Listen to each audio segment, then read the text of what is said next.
Most firms survive, the best ones scale. Welcome to the Managing Partners Podcast, where law firm leaders learn to think bigger. I'm Kevin Daisy. Let's jump in. Everyone, we're recording. Welcome to another episode of the Managing Partners Podcast. I have Lexlee Overton here on the show today, and she does some really cool stuff for high-performing lawyers, owners, and so have her here to share some really cool stuff. And I like to start this out with a story, and that'll just kind of cue us up for the conversation that we're going to have today. So, Lexlee, tell me, how you went from being a trial attorney in the courtroom to doing what you're doing now. Yeah, I'd love to, Kevin. Thanks for having me. So I've been a lawyer for 30 years, and I want to say about 25 years ago. So I was really lucky. I got to practice law with my dad, who was an amazing trial lawyer, who believed as soon as I came out of law school that the best way for me to learn was to be on my feet in a courtroom. So I was put to the fire right away. So 5 years in, I had tried a lot of cases, and I really thought I loved what I did. I loved working with him. It was a lot of fun creating strategy with him and being in the courtroom with him. But I didn't really realize what the toll of the profession was taking on me, even at the age of like 32, 33 years old. But I walked out of a courtroom out of northern Louisiana after a motion hearing and thought I was having a heart attack. And I was taken to the emergency room. The emergency room thought I was having a heart attack because it's very unusual for a 32-year-old to come in like that. And they did some initial testing that they thought that that's what was happening. So they gave me nitroglycerin. I wasn't having a heart attack, which bottomed out my blood pressure, and I passed out. It was a wonderful experience. But from that, they're like, oh, but there is something going on here. So I went through a bunch of series of tests. And they ended up coming in and saying, what's happening is your esophagus is contracting down, and we can see that that's happening. And that's why it's so painful. Here, you need to take some meds. And I just stopped for a day and thought about this. And I was like, there is nothing wrong with me other than I am very stressed out. On the outside, I look like I've got it all dialed in. But on the inside, I was a mother of a 3-year-old at the time. I was working extremely long hours and dealing with the adversarial nature of the practice itself. That what was happening is my body was then basically giving me a warning signal that this is not sustainable the way that you're doing it. And I didn't want to be on medication to be able to practice law. That's basically what they were saying to me. So it set me on a path 20 years ago of starting to study all different types of modalities of how do we perform better? How do we thrive instead of just merely surviving? And I continued to do that in my law practice as I was learning different things. And I was starting to teach in some different national trial programs. And people were like, oh, we love the trial skills, but can you teach us more about what it is that seems that you have this presence, this ability to really stay composed, and this idea of what I call coherency, of like learning to manage your energy so that you're not just barely surviving. And that just naturally unfolded, that people started coming to me for that. And I was practicing law and at the same time coaching lawyers, and it just unfolded into naturally that this became a passion of mine. And so now I work with lawyers as leaders all over the country, and I work with their teams because this is really about not just the leader, but teaching the leader how to really help to inspire people to be healthier and happier in their work, which makes them a high-performing team. That's awesome. I love it. It's always a story that ends up, behind the transition or transformation or the reasons we go a different direction. And, Yes. and obviously you had that, exactly that event that happened that caused you to go this direction. So tell me, a little bit more about your company and what you actually do, so that the audience kind of understands, Yeah. how you help. So the name of the company is called it's called Mind Over Law. And I'm really teaching, our mission is to help people to be healthier and happier in their work. And that means we're inspiring leaders to do that, but we're inspiring leaders to do that with their team. So that includes everything from we do leadership strategy to growth strategy, but we really dial in on your people. So we help with hiring, but we help with how do you train them? How do you set up systems? How do you create culture that actually has people who are inspired by what they're doing? They're your A players that are showing up every day that you want everyone on your team to be. How do you how do you lead that as a leader? And one of the first things that and the most important in my passion is teaching lawyers particularly that if you want to have a high performing team, then you need to be leading and teaching well-being because that's what it comes down to. And it starts with you first as a leader. And as lawyers, we know this. We're 4 times as likely to be depressed as non-lawyers. We're twice as likely to abuse drugs and alcohol.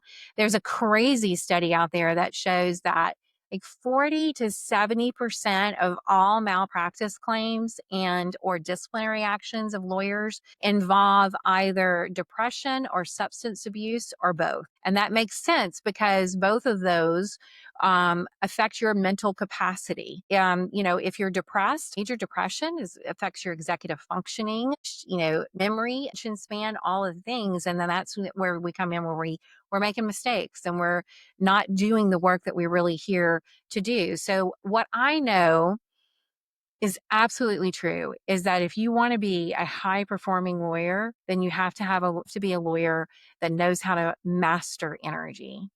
And that's way more than just time. It's talking about who you are as a person and being aligned mentally, physically, emotionally to lead in a certain way, not just your team, but talking about as a lawyer leading your clients and being able to handle the stress of this profession takes that we have to be looking and talking about well-being as number one factor. And we know that because things like substance abuse or people being sick, which when they are exhausted and tired and burned out, that's what happens. People get sick. Just like I walked out of that courtroom thinking I was having a heart attack. We start to have physical symptoms as a result of that. So that it costs us millions of dollars a year in absenteeism or people high turnover rates, and then when we're burned out, then we are low performing and we're making mistakes. So that's you as a leader and also as the team. So my passion is really talking about what is it that helps us to be high performing? And it's really understanding our physiology and the neuroscience behind the science behind what happens to us when we're really, really, really stressed out. So think about it. Every day you wake up and you have a certain amount of energy. So I was talking about we're having energy mastery here.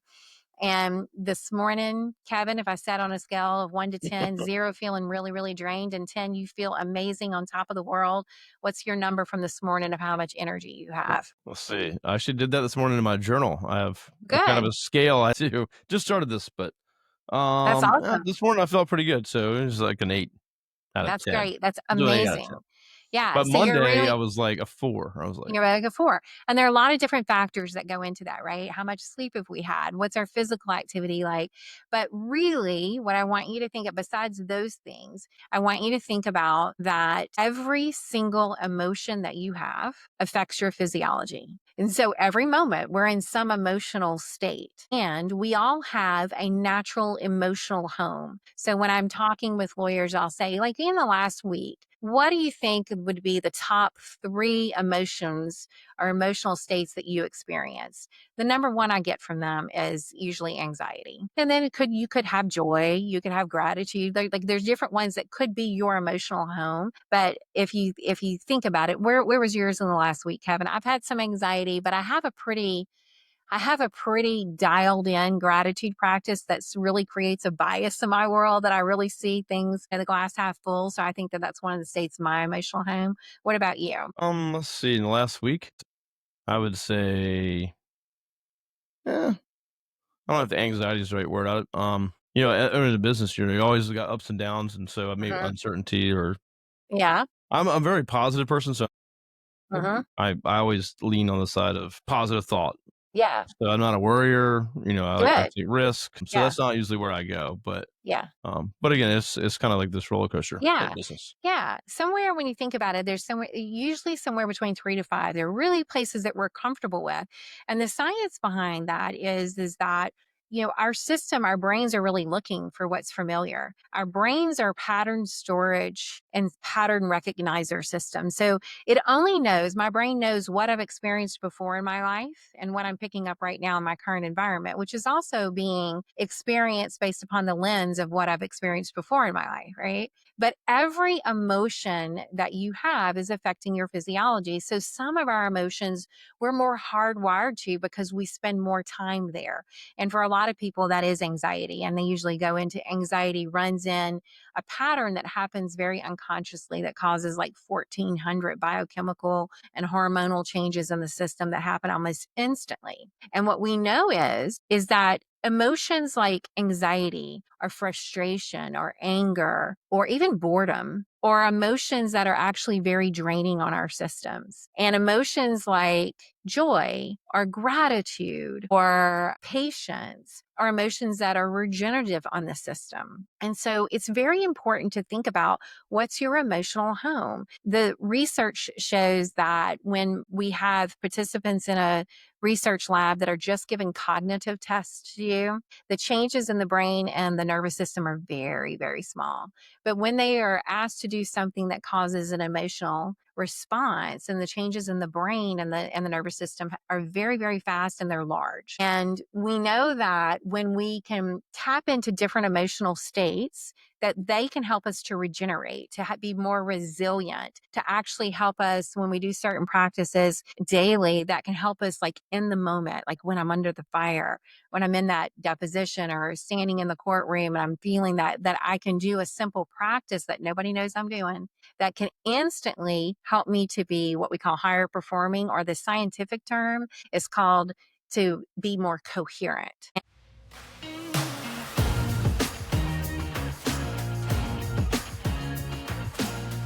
Thank you for tuning into the show today. I have taken things to the next level, and I've started the Managing Partners Mastermind. We're a peer group of owners looking for connection, clarity, and growth strategies. So if you're looking to grow your law firm and not do it alone, please consider joining the group.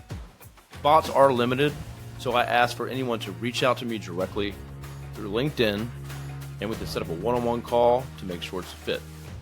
Now back to the show. And it's really fascinating when we think about emotions and how much they affect us, because every single one, whether it's positive or negative, is affecting us. So one of the things I'm going to share something real quick, and we'll walk it through for the people who are listening, because I think it's so fascinating. When you understand a little bit about the why behind something, we're more likely to tap into trying different practices. So this slide is actually it is as a result of a man who was sitting in a passenger seat of a vehicle that was being driven by his wife. That would be enough to make some people's heart rate, some men's heart rate raise. But this is actually showing he's hooked up to a heart rate monitor.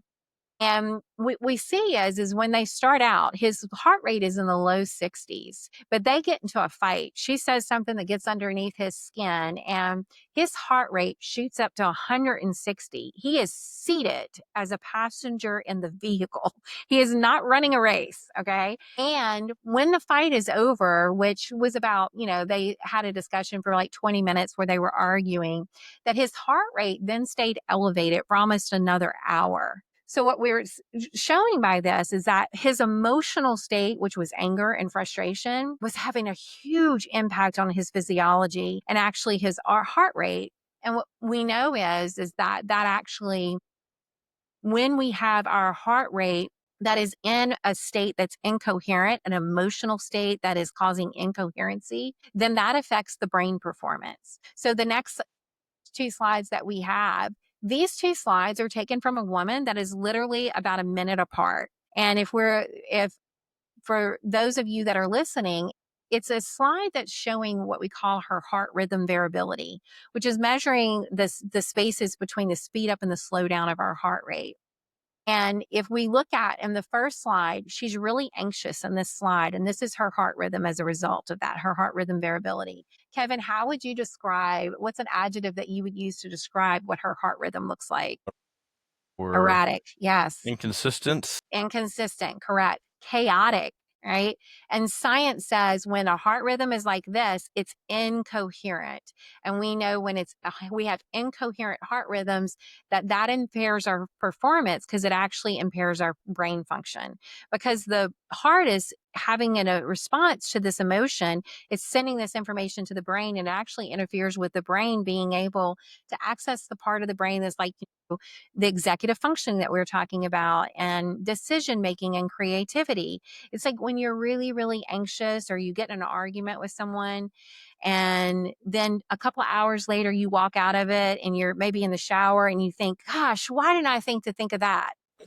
That is actually scientifically what we're talking about when we say that the emotional state that we're in affects our brain performance. The reason why you think about it in the shower is now in the shower, you're relaxed, you're coherent, your heart rhythm is probably coherent, you're calm. When you were in the moment of it and you were anxious or frustrated or angry, your brain literally couldn't think of the creative, clever thing. It actually affects your performance. And she was taught to do a technique that literally within a minute, she shifted her heart rhythms to the second slide. And the emotional state that she was taught to go into was gratitude. How would you describe her heart rhythm waves on the second slide? Hmm. Uh, Consistent, Consistent. smooth, kind of Yes. like a less frequency. Right. Exactly. So what we know is that when we're in states like gratitude is an easy, easy, easy one to put you in coherency. It's one of the fastest ways to shift your state is to think about gratitude. And one of the reasons why that is like whatever emotional state that you're in, there is some story going on. So if I'm really anxious, there's some story. And usually my anxiety sounds like I don't have enough time in the day. It's usually with the story that's in my head. And then if I'm feeling really great and happy and excited to be here with you, which I am, the story is like this is going to be a lot of fun. Could have had a story that said this is going to be really stressful. What if I screw up? And then I would have been in anxiety, which would have been a lower performing state. So what we're trying to do is to get people to have awareness that from moment to moment, the emotional state you're in is really impacting your physiology, which is impacting your performance. And the key to being able to be coherent as opposed to incoherent is to building awareness practices so that you recognize that between something happening out here in your environment and my response to it, that there's actually a space that we can choose what our response is going to be. Now, I bet, Kevin, if you're doing journaling exercises where you're having awareness of what your energy levels are in the morning, you're doing some practices that bring in awareness like this in your life. Is there something that's really working for you in the morning? Yeah, I mean, I know for me, it's I've been doing it for a little while. I'm always trying to get better at it, and sometimes I kind of fall in and out of the habit. But getting up early is something I have to do. Mm-hmm. If I wake up late or just even like 8 o'clock in the morning, you feel like you're behind. There's a lot of things to catch up on. So by Mm-hmm. getting up early, you have that time to hang out, work out, do those things that feel accomplished. And then your whole day is in a different perspective. So if you get up, work out, do some journaling, take some notes or read or whatever, Mm-hmm. and then maybe plan for the day, then you're not anxious and in the shower worried about, oh, I got to get dressed really quick. I got to run off to meetings and feeling unprepared. So I Right. think just having that start of the day is Yes. important. So what you're doing is some practices that are actually putting you in a coherent state, which means that you're able to handle the day better, right? So when other stimuli comes in and things happen, you're able to handle it a little bit better. And that's what we're talking about is like looking at simple practices that help us to be coherent and so that we don't get automatically triggered into a fight or flight response, which in a modern day, the fight or flight, and I used to as a young lawyer, I didn't understand any of this. I just thought there were a whole lot of angry opposing counsel, especially men on the other side. And now I know, now I'm like, wait a minute. If somebody's in that state, I've got them because they're in fight or flight, which means they're incoherent. They are not as good as they could be. And when I talk to law school students, I say, if you do these practices, they make you smarter because they actually do because your brain performs better. So recognizing like modern fight or flight for us is dramatizing, sabotaging, really aggressive, arguing behavior, which really at the end of the day, I mean, we might think that there's some of practicing law where you could be forceful and aggressive and that's going to get it across. And it actually isn't. And it's exhausting. I think we should be thinking more about looking at law like at the whole, what's the best for the whole here? I mean, it would be a way different way of looking at it. But if you are one that's really stuck in this emotional home that you're feeling like you're aggressive and anxiety all the time, it's so draining. That is the thing that we see when I see lawyers come to me and they want to work with me one-on-one because they say, I am so burned out. And I'm like, yeah, I get it. Because you've been running on high, very incoherent for a long time, even if it's low levels of stress. And that looks like when you wake up in the morning, one of their first thoughts is a little bit of anxiety about, oh, what is today about? If the first reach is for the phone in the morning, you are not doing coherent practices because the phone is going to be bringing in, if it's email or, social media or news that you're looking at, it's all the things that are going to trigger an emotional state that's not one that is powerful as it could be. So it's having and building those awareness practices. It sounds like you do it really great in the morning and setting it up like that. And it doesn't take very complicated things to do this. It just takes awareness and knowing some of the tools. So we have some different, what I call like energy practices that we teach, but some of them are so simple and simply using your breath to first reset yourself physically out of fight or flight. And that could be, a form of box breathing. Have you ever heard that term? Yes, I actually Yeah. have. Yeah. So box breathing is very simple for people to remember. It is literally inhaling for a certain number count, holding it in for a certain count, exhaling for a certain count, and then holding it out for a certain count. And the most important part of that is that the inhale and the exhale is a long, slow count. So I like to say 5 to 7. So you're going to inhale, counting to up to 5 or to 7, hold to 5 to 7, exhale slow, 5 to 7, hold 5 to 7. And what that actually does, if you do 3 to 5 rounds of that, you're stimulating the vagus nerve, which is running from the base of your brain down into your gut, which will actually trigger your nervous system from being in the sympathetic part that's all about stepping on for energy and like being in fight or flight into the parasympathetic, which is about conserving energy and is what associated with coherent emotions like calm and gratitude and collaboration and caring about people, things like that. So breath first, and then remember changing that story. So the easiest way that I can tell people, and they're like, well, what's something I can do fast? Well, okay, first breathe. Some long, slow, deep breaths, do some box breathing. And then I want you to think about someone you're grateful for. If you do that just for 2 minutes, you will shift your coherency state because it's impossible to be in gratitude and also be angry at the same time, unless you're thinking two stories, right? So we're thinking somebody we're really grateful for in our lives, you'll feel an instant shift in your state. So I'd say use that little technique before you go into a high stress situation, before you're going into a new client meeting, before you're walking into the courtroom. I have taught thousands of lawyers to do box breathing. They stand in the courtroom and they're counting and they're breathing, waiting their turn to talk. And it works. It's really powerful in helping you to stay coherent. Do you A lot do of you science use do behind you it. use any kind of breathing techniques like that? I I don't. I think that here's the hardest thing. And you said it is awareness, right? Yeah. So I think building that in, and so I just finished Jefferson Fisher's book recently. Huh? And his is more about arguments and how to communicate with people, but it covers some of the same things about if you're getting into an argument, how to even like understand that you are entering into this situation. And so Huh? I think the awareness part of it, and then being able to like say, "Hey, this is where I'm at. This is how I feel, and this is what's happening," and then to do what you're saying. I think that's the hardest part, and I think you get wrapped up in your day. So I think having to build in some systems Uh-huh. to continue that awareness, because I think that's the hardest thing to do is Uh-huh. you just get caught up in the day, and then now you're here and you're like, wait a minute, I could have done something about this and handled this a different way. Well, it's building some practices that just like you have your morning practice, it's just simple practices that when you do them daily, you get multitude of benefits from it because your body is learning to be hardwired that way. So if I do a practice, it's a breath practice and or a gratitude practice and a combination of the two, then my system understands, oh, this is where she's shifting into. It starts to become a normal space for me to be. Like I said, I've been doing a gratitude practice for 30 years. Like it really shifts you. And the more that you do it, the easier it is for your brain to start to say, oh, I recognize that pattern. Let me look for more things that way. But also, when we're doing these practices daily, they build our energy reserves. So, when we talked about waking up each morning with a certain amount of energy, it's like you have an inner battery that can be charged. And these practices actually help you to do that. And when you're in very stressful situations where you're going to expend a lot of energy, you are going to be in fight and fight in some of those things that you are able to recover faster. So, when I'm working with trial lawyers, the hardest thing is like the trial prep is a certain stage of energy. The trial itself is you have so much adrenaline that keeps you going when you're in trial, but when you come out it's like a crash, like you can't believe, right? And I used to think, I remember one of my Mhm. first jury trials with my dad, we actually had a very successful verdict, but I can remember feeling like, and I actually had this conversation with, it's like almost like I feel sad. Well, he didn't know anything about energy,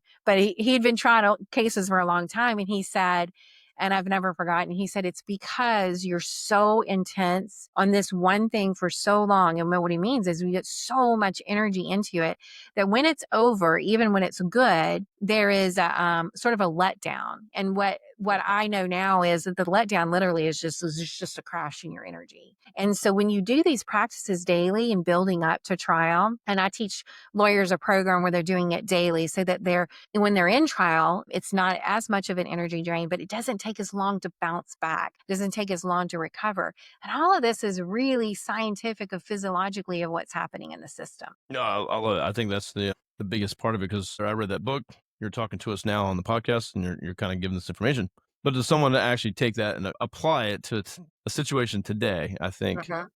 and then tomorrow, or maybe they do it today, but then by next week, it's just not a Right. habit. So you forget about it. So I think that's the power there, is to be able to have a way to continue to be Yeah. aware, and then to have Yeah. practices to follow. So. Yeah, they have the tools that help to build the awareness, but also build the system. It's just like when I go to the gym and I'm lifting weights. I'm building my muscles day by day as I do that. It's the same thing. You're building your system to learn a different way of being, which is more powerful.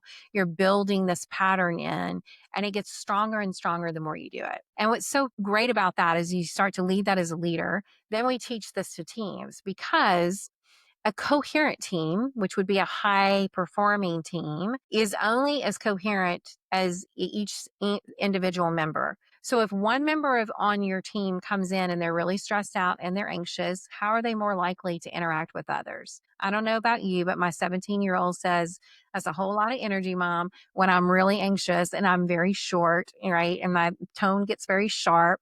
And that's not a very collaborative space. So it's recognizing that as individuals, that who I am impacts everyone else. And it's very, very true. High performing teams are all about people who have a lot of self awareness and the ability to self regulate their emotions. So coherency in teams is always about stability, harmony, and effective, efficient use of energy. I love it. Do you work with teams as like a group or one on one or both? And Both. But how does what that we work? do is, yeah, when leaders come to us, we look at, okay, what are your biggest issues that are going on right now? And then we sort of diagnose that and we customize based upon that team of what they need us to work on first. So that's a combination of working with leadership first to be better leaders and to create leadership strategy. And a lot of that is about growth and where they're going and vision and how to get there. But then when it comes to the team itself, we are definitely teaching these techniques that help people to be Nice. high performing. They love it because it helps them to feel better, and they learn how to work better with each other. But we also teach a lot about like our drives and how we're wired differently and how you work better with how to learn to work with people when you understand how they might be wired differently than you. And so that's a lot of group coaching and training that we do with teams. And then whenever we need, we'll work with people one on one to help them with their particular, might be whatever it is their particular challenge is. Got it. Yeah, I can see that being good with like a team setting too, because they kind of can hold each other Yeah. accountable and on the right path, if you will. Yes. Yes. We use biofeedback with our teams. We have an app that literally people can measure their heart rhythm variability that we were talking about earlier and their coherency score. And so teams actually have competitions with it's like a competition to see who could be the most zen, but it actually is helping them to learn to manage stress on a whole different level that helps then for performance just to soar with the team. Yeah, it's just really interesting stuff. And I'm trying to do more and better with it. I think, again, learning something, this is just like with anything in business. You can read a book that tells you everything you ever Mhm. need to know about running a business. Are you going to go apply it all right away and have it nailed? Of course not. So I think the biggest takeaway, I think, is for me is the awareness first, so that you then can do something about it. I think most of us go through life just no, I'm just on this journey on my own, and I'm in my own head, and this is kind of where I am. So I think A that lot of what we're awareness. doing is very unconscious and very, very just wired that way and not even recognizing that it could be different. Yeah, I agree with you, Kevin. I say all the time that the very first step is awareness, that if you have awareness, you can change anything. And when we don't have awareness, then that's when you stay stuck in the same cycle. Yeah, and another thing too is like anyone listening, like if you ever just some days you're just completely wiped out, tired, but then you maybe have some positive thing happen, or uh, it doesn't matter, and you have this like you're ready to go. And that could be like, yeah, you're celebrating something, or it could be your birthday, or it could be whatever. It doesn't matter. But you could get absolutely completely tired, burnt out, and you kind of get that extra boost of energy where you're like, you know what? We just won tickets to this, or we just did whatever it could be, or you accomplished something, or you win an award for business, or whatever. It's like an instant switch, that will keep you running. And so if you kind of think about, well, how is that possible? When you're completely exhausted. Well, think about it. If I'm really tired, but I have something that all of a sudden makes me happy, I have shifted from an emotional state of incoherency to coherency, which is a natural boost for the system. And that's why you have the energy in that emotional state. So it's learning about what are the stories, what are the ways that you think, and what are the actions that you can take that help to fuel energy within the system. It's pretty cool. So yeah, if you could just learn to harness that, I think it makes a lot of sense for All sure about for me. energy mastery. Yeah. Yep. So Mind Over Law is your firm. I love that. It's a play on your last name, Overton. Yes. I love it. So what's the best way for folks listening? We got a lot of lawyers that listen to the show that are probably experienced in those things that you're talking about. But what's the best way for them to learn more, to connect with you? Yeah. Is it social? Is it just to the website? What do you prefer? Yeah, the website is mindoverlaw.com. You can go on there and see all the different kinds of things that we do. We're definitely on social. I teach a lot through doing reels. I teach a lot of these techniques on social because I think it's so important. So on Instagram, you can find us under my name. If I'll give you some information, a link that they can have, or some free energy practices that we think are very great. The core ones that if you were doing every day, you would have a significant shift. So if they follow me on social and even use, your name and put Kevin, then I'll know that came from the Managing Partner podcast, and we'll reach out and send that link. But Awesome. also you can get that from my website. Okay, great. Yeah. So, yeah, everyone, please check her out, hear what she has to say, and go deeper with what she has to teach for sure. And yeah, I appreciate you coming to share what you have here. I totally agree with what you're saying and believe it. I need to do better with it myself, but I know that, getting a routine and making habits and getting up early and doing those things definitely starts your day off better, but that's just a piece of it, right? Yeah. Yeah. So you got to be able to Awesome. manage it in the situations that you're in. Yes. Well, thank you so much for having me. Yeah, Lexlee, thank you so much for coming on the show. And everyone, thank you so much for tuning in. Thanks for listening. And please go follow her, check her out, go to her website. And if you want a direct connection, I'm happy to make that intro. Reach out to me, and I will make that through either LinkedIn or email. So, Awesome. Thank you. all right, well, Lexlee, you stay on with me. Everyone else, have a great day. Thanks for tuning in, and we will see you soon.